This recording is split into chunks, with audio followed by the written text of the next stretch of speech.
Halo sob, selamat datang di channel Sobat Madridista Indonesia. Channel yang memberikan berita seputar sepak bola khususnya Real Madrid.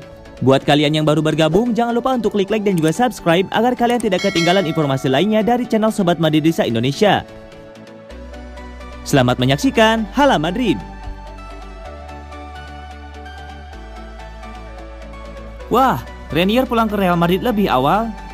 Sebuah informasi baru datang dari Borussia Dortmund. Raksasa Bundesliga itu berencana memulangkan Reinier ke Real Madrid lebih awal. Di musim panas tahun 2020 kemarin, Dortmund kedatangan talenta muda baru. Mereka berhasil meminjam Reinier dari Real Madrid. Wonderkid asal Brazil itu dipinjam dengan durasi yang cukup lama. Ia dipinjam selama 2 musim terhitung dari musim lalu. Bild mengklaim Reinier berpotensi balik ke Real Madrid lebih cepat, karena Dortmund berencana memulangkannya. Alasan utama mengapa Dortmund ingin memulangkan Reinier karena faktor performa. Sang winger bisa dikatakan makan gaji buta di Borussia Dortmund. Ia minim sekali memberikan kontribusi baik itu membuat gol maupun assist.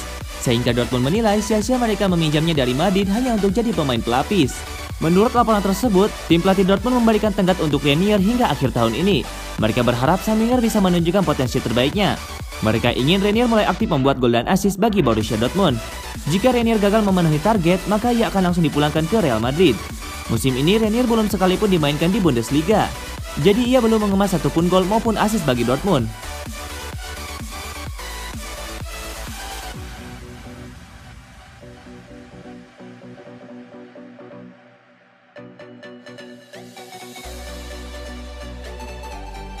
Gelandang Real Madrid Toni Kroos beri kabar terbaru cederanya. Toni Kroos mengatakan bahwa dia masih kesakitan dan tidak tahu kapan dia akan kembali bermain. Dengan gelandang Real Madrid tersebut masih melanjutkan program pemulihan cederanya. Pemain internasional Jerman itu belum tampil bersama Los Blancos di musim ini setelah mengalami cedera selama latihan pramusim pada awal Agustus lalu. Pemain berusia 31 tahun tersebut mengatakan bahwa dia telah membuat kemajuan, namun tetap tidak bisa mengatakan dengan pasti kapan dia akan kembali mengenakan seragam Real Madrid lagi. Kroos memberikan kabar terbaru tentang cedera yang dia alami melalui unggahan video di media sosialnya, yang menunjukkan bagaimana proses latihan individu yang dia lakukan. "Saya bisa memberitahu Anda bahwa saya merasa baikan," tulisnya di akun Twitter pribadinya. "Kenyataannya saya masih belum bisa melakukan segalanya tanpa rasa sakit. Itu hal yang normal karena cedera saya. Saya tidak bisa mengatakan kapan saya akan kembali, tetapi saya terus bekerja setiap hari untuk bisa kembali secepat mungkin." Pertandingan kompetitif terakhir Kroos adalah ketika Jerman dikalahkan di babak 16 besar Euro 2020 di Wembley Juni lalu. Dia mengumumkan pensiun dari tim nasional beberapa hari setelahnya, dengan dia ingin fokus mencapai kesuksesan bersama Real Madrid. Bagaimanapun, Madrid belum bisa mendapatkan keuntungan dari keputusan Toni Kroos itu. Dengan ex-Bayern Munchen tersebut telah melewatkan 3 pertandingan pertama Los Blancos di musim ini. Dengan Luka Modric yang juga masih mengalami cedera dan Martin Odegaard yang kembali ke Arsenal, manajer Carlo Ancelotti hanya memiliki sedikit opsi di lini tengah. Apalagi mereka akan menghadapi Celta Vigo dalam lanjutan La Liga dan menjamu Inter Milan pada pertandingan pertama fase grup Liga Champions mereka pekan depan.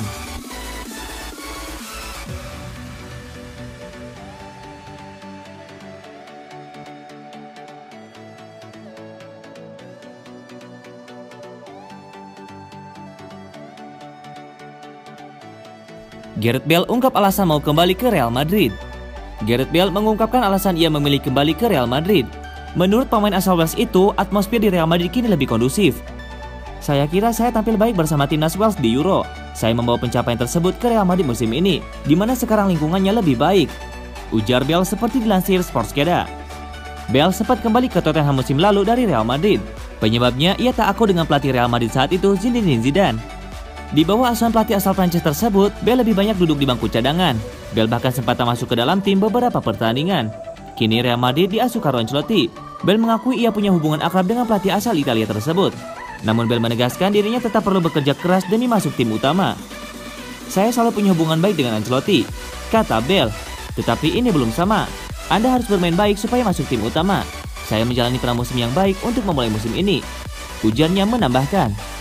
Bale mengatakan masa kembali ke Tottenham merupakan hal yang ia butuhkan. Di sana, Bale mengaku merasa lebih baik dan nyaman. Alhasil, ia pun siap kembali ke Real Madrid dan bermain lebih baik. "Setiap pemain akan mengatakan apakah mereka berada di tempat yang membuat mereka bahagia.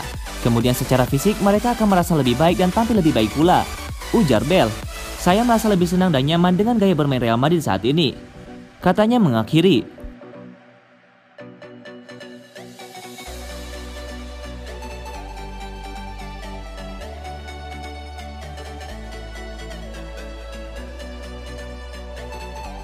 Eduardo Camavinga mampu patahkan kutukan anak muda Madrid? Real Madrid merekrut Eduardo Camavinga di jam-jam terakhir bursa transfer musim panas. Mampukah Camavinga mematahkan kutukan anak muda Madrid? Real Madrid membeli Eduardo Camavinga dari Rennes. Pemain asal Prancis itu ditebus seharga 30 juta euro atau sekitar 510 miliar rupiah, yang bisa naik hingga 45 juta euro dengan tambahan bonus. Camavinga dikontrak sampai tahun 2027. Camavinga yang masih berusia 18 tahun itu bermain di pos gelandang tengah, khususnya sebagai gelandang bertahan. Dilansir dari Marca, Real Madrid memang suka membeli pemain muda yang penuh potensi. Buktinya sudah banyak, seperti Sergio Ramos, Rafael Varane, Karim Benzema, Casemiro, dan Marcelo. Mereka semua dibeli oleh Real Madrid saat masih berusia sangat muda. Dua nama awal kini sudah cabut tapi meninggalkan klub dengan deretan trofi. Namun lain sisi, tidak sedikit pemain muda Madrid yang berujung redup sampai harus dijual. Beberapa musim terakhir, Real Madrid melepas pemain-pemain mudanya yang nyatanya tidak jelek-jelek amat. Tahun 2015, Madrid merekrut Matej Kovacic dari Inter Milan kala usia si pemain masih 21 tahun. Cuma bertahan 3 tahun di Madrid, Kovacic dipinjamkan ke Chelsea sampai akhirnya dibeli permanen. Kovacic yang kini berusia 27 tahun menjadi pemain tengah yang jempolan. Kovacic mampu membawa Chelsea menjuari Liga Eropa, Liga Champions, dan Piala Dunia antar klub. Kovacic bersinar lagi di London. Terkini, Real Madrid melepas tidak sedikit pemain muda. Mereka adalah Martin Odegaard dijual ke Arsenal, Theo Hernandez dijual ke AC Milan, Brahim Diaz dipinjamkan ke AC Milan, Kubo dipinjamkan ke Mallorca, Renier dipinjamkan ke Dortmund, Achraf Hakimi dijual ke Inter Milan, dan Sergio Reguilon yang dijual ke Tottenham Hotspur. Penjualan pemain-pemain muda dilandaskan alasan klub yang butuh duit.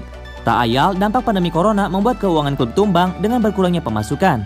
Meski begitu, penjualan pemain-pemain muda Madrid turut dikritik. Sebabnya hal tersebut membuat regenerasi pemain akan berjalan lambat, yang mana kini Karim Benzema, Marcelo, Modric, sampai Kroos sudah berusia kepala 3. Patut dinanti bagaimana kiprah Eduardo Camavinga di Real Madrid nanti. Apakah akan butuh waktu beradaptasi yang tak lama seperti Vinicius Junior dan pemain-pemain muda lainnya yang masih bermain buat Los Blancos saat ini?